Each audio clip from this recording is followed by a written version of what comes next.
నమస్తే. ప్రధానమంత్రి నరేంద్ర మోదీ ఎన్నికల హీట్ని మరింత పెంచారు.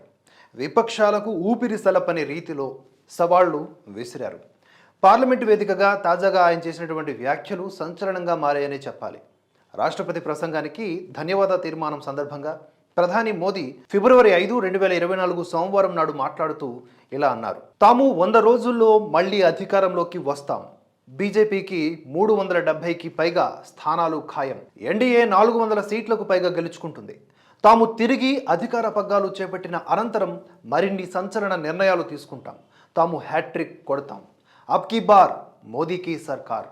గత 10 ఏళ్లలో తమ ప్రభుత్వం అధికారంలోకి వచ్చిన తరువాత ఎన్నో పథకాలు, నిర్ణయాలు తీసుకున్నాం. మూడోసారి అధికారంలోకి వచ్చాక ప్రపంచంలోనే 3వ అతిపెద్ద ఆర్థిక వ్యవస్థగా భారత్ను తీర్చిదిద్దుతాం.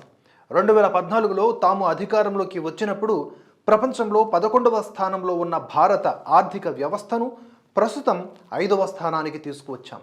భారతీయుల శక్తి సామర్థ్యాలపై కాంగ్రెస్కు ఎప్పుడూ నమ్మకం లేదు. ప్రధానిగా తొలి ప్రసంగం చేసిన జవహర్లాల్ నెహ్రూ విదేశీయులతో పోలుస్తూ భారతీయులకు నైపుణ్యం లేదని తెలిపారు. అప్పుడే భారతీయుల శక్తిపై నెహ్రూ విశ్వాసం వ్యక్తం చేయలేదు. నెహ్రూ తర్వాత ఇందిరాగాంధీ కూడా అలాంటి వ్యాఖ్యలే చేశారు. భారతీయులకు ఆత్మన్యూనత ఎక్కువని ఆమె చిన్నచూపు చూశారు. వాళ్ళిద్దరికీ భారతీయుల శక్తిపై నమ్మకం ఉండేది కాదు. దశాబ్దాల పాటుగా దేశాన్ని పాలించిన కాంగ్రెస్ పార్టీ ఓబీసీలకు న్యాయం చేయలేదు. గతంలో పార్లమెంట్లో అవినీతి గురించే మాట్లాడేవాళ్ళం, వారిపై చర్యలకు డిమాండ్ చేసేవాళ్ళం. కానీ ఇప్పుడు అలాంటివేమీ లేవు. ఇప్పుడు అవినీతి పరులపై దాడులు జరుగుతుంటే వారికి మద్దతుగా ఆందోళనలు చేస్తున్నారు ఈ విపక్ష నేతలు. ఓబీసీ నాయకులను వారు అవమానించారు. బీహార్ మాజీ సీఎం కర్పూరి ఠాకూర్కు తాము భారతరత్న అవార్డు ఇచ్చి సత్కరించాం. కానీ ఆయన సీఎంగా ఉన్నప్పుడు కుట్రలు చేసి కర్పూరి ఠాకూర్ను గద్దెదించారు. కాంగ్రెస్ ప్రభుత్వం హయాంలో ఖాదీని మరిచిపోయారు. కానీ తాము మాత్రం ఖాదీకి ప్రాధాన్యత ఇస్తున్నాం. ఆర్టికల్ 370ని రద్దు చేశాం. మహిళా రిజర్వేషన్ బిల్లును ఆమోదింపచేశాం. వలసవాదుల కాలం నాటి చట్టాలను తొలగించి వాటి స్థానంలో భారతీయ న్యాయ సంహితను తీసుకువచ్చాం. రాముడు తన సొంత ఇంటికి తిరిగి వచ్చాడు. ఇది దేశానికి సరికొత్త శక్తినిచ్చింది. దేశంలో విపక్షం బలహీనంగా ఉండటానికి కాంగ్రెస్ పార్టీయే కారణం. గడిచిన 10 ఏళ్లలో బలమైన ప్రతిపక్షంగా మారేందుకు కాంగ్రెస్ పార్టీకి అవకాశం వచ్చింది. కానీ వాళ్ళు ఏమాత్రం ఎదగలేదు. అంతేకాదు ఇతర విపక్ష పార్టీలను కూడా ఎదగకుండా చేశారు. కాంగ్రెస్ పార్టీ దుకాణాన్ని మూసివేస్తున్నాం. త్వరలోనే ఆ దుకాణంకు తాళాలు వేస్తాం. కాంగ్రెస్ పార్టీ తన కుటుంబానికి మించి ఎక్కువగా ఆలోచించలేకపోయింది. ప్రతిపక్షంలో ఉండాలని ఇండి కూటమి నేతలు నిర్ణయించుకున్నారు. వారి కోరికను ఆ దేవుడు నెరవేర్చుతాడు. కూటమిలో పొత్తు కుదిరింది. కానీ ఒక పార్టీపై మరొక పార్టీకి విశ్వాసం లేదు. అలాంటి సమయంలో దేశ ప్రజలు వారిని ఎలా నమ్ముతారు? కాంగ్రెస్ పార్టీ తీరుతోనే విపక్షాలకు ఇంతటి దుస్థితి ఎదురైంది. అందుకే ఆ కూటమి కూలిపోతోంది. కాంగ్రెస్ పార్టీ ఎప్పుడూ కూడా ప్రజలను పాలిస్తూ చిన్నచూపు చూసేది. కాంగ్రెస్ పార్టీ నత్తనడకతో ఎవరూ పోటీ పడలేరు. తమ హయాంలో 80 కోట్ల మందికి ఉచితముగా రేషన్ ఇచ్చాం. చంద్రయాన్ 3 విజయవంతమైంది. కిసాన్ సమ్మాన్ నిధి కింద రైతులకు సాయం చేస్తున్నాం. రైతులపై కాంగ్రెస్ మొసలి కన్నీరు కారుస్తోంది. మేక్ ఇన్ ఇండియాతో తక్కువ ధరకే మొబైల్స్, డేటా అందుబాటులోకి వచ్చాయి. ఇలా మోదీ తన సుదీర్ఘ ప్రసంగంలో ఎన్నో మెరుపు వంటి వ్యాఖ్యలు చేశారు. విపక్షాలు పునరాలోచించుకునేలా, తమ తప్పులు తెలుసుకునేలా మాట్లాడుతూనే కాంగ్రెస్ పాలకుల అసలు స్వరూపాన్ని ఎండగట్టే ప్రయత్నం చేశారు. మోదీ స్పీచ్పై మీ అభిప్రాయాన్ని కామెంట్స్ రూపంలో తెలియజేయండి. జై హింద్, జై భారత్. आदरणीय अध्यक्ष जी, मैं भारतवासियों के लिए, उनके भविष्य के लिए बहुत ही विश्वास से भरा हुआ है।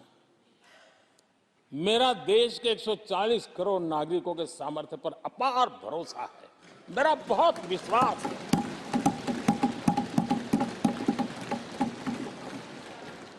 10 वर्षों में 25 करोड़ लोग गरीबी से बाहर आए। ये सामर्थ्य दिखाता है। आदरणीय अध्यक्ष जी, मैंने हमेशा कहा है कि गरीब को अगर साधन मिले, गरीब को अगर संसाधन मिले, गरीब को अगर स्वाभिमान मिले, तो हमारा गरीब गरीबी को परास्त करने का सामर्थ्य रखता है। और हमने वो रास्ता चुना और मेरे गरीब भाइयों ने गरीबी को परास्त करके दिखाया है। और इसी सोच के साथ हमने गरीब को साधन दिए, संसाधन दिए, सम्मान दिया, स्वाभिमान दिया। 50 करोड़ गरीबों के पास आज बैंक खाता है। कभी वो बैंक से गुजर नहीं पाता। 4 करोड़ गरीबों के पास पक्का घर है। घर उसके स्वाभिमान को एक नया सामर्थ्य देता है। 11 करोड़ से अधिक परिवारों को पीने का शुद्ध जल पानी नल से मिल रहा है। 55 करोड़ से अधिक गरीबों को आयुष्मान भारत कार्ड मिला है। घर में कोई भी बीमारी आ जाए, उस बीमारी के कारण फिर से वो गरीबी की तरफ लुढ़क न जाए, उसको भरोसा है कितनी भी बीमारी क्यों ना आ जाए, मोदी बैठा है। 80 करोड़ लोगों को मुफ्त अनाज की सुविधा दी गई है। आदरणीय अध्यक्ष जी, मोदी ने उनको पूछा जिनको पहले कोई पूछता तक नहीं था। देश में पहली बार रेहड़ी पटरी वाले साथियों के बारे में सोचा गया। पीएम स्वनिधि योजना से आज वो ब्याज के चक्कर से बाहर निकले, बैंक से पैसे लेकर अपने कारोबार को बढ़ा रहे हैं।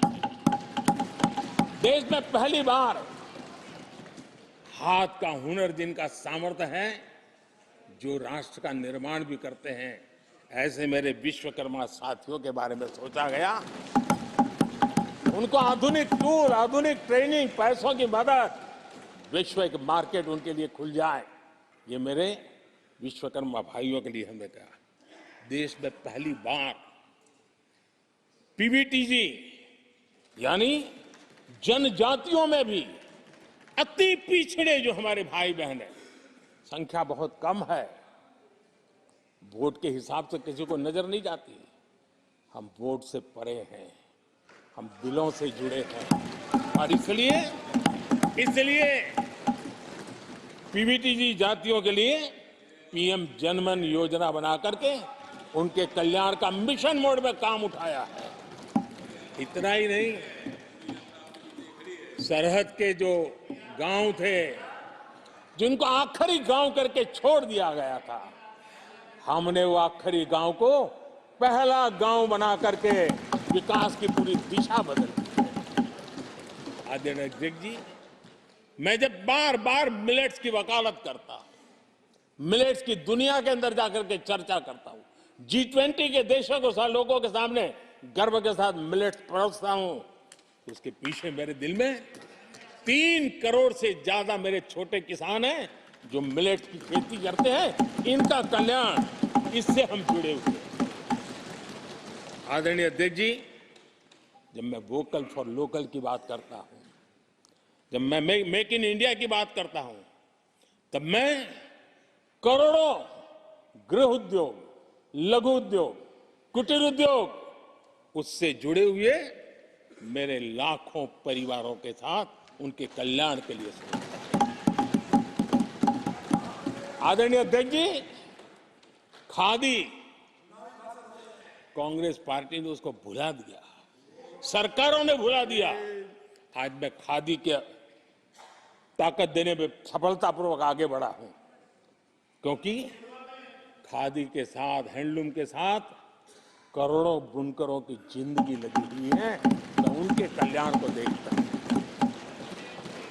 आदरणीय अध्यक्ष जी, हमारी सरकार हर कोने में गरीबी को निकालने के लिए, गरीब को समृद्ध बनाने के लिए अनेक विविध प्रयासों को कर रही है, जिनके लिए वोट बैंक ही था, उनके लिए उनका कल्याण संभव नहीं था।